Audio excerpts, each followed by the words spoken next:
చాలా గొప్ప అదృష్టాన్ని అవకాశాన్ని కల్పించినటువంటి మందకృష్ణ నీకు హృదయపూర్వకంగా 2 చేతులు జోడించి ధన్యవాదాలు తెలియజేస్తా ఉన్నా. అందరూ మరణించిన తర్వాత చావు డప్పు కొట్టించుకుంటే నేను బ్రతుకుండగానే చావు డప్పు కొట్టించుకుంటున్నా.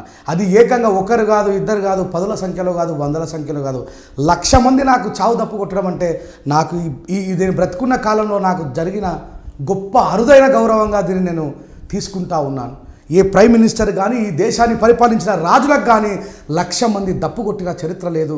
ఇంత చిన్న వయసులోనే మా మందకృష్ణ నాకు ఇంత సదావకాశాన్ని ఇచ్చినందుకు మరొకసారి హృదయపూర్వకంగా 2 చేతులు జోడించి వినమ్రంగా దండం పెడతా ఉన్నాను.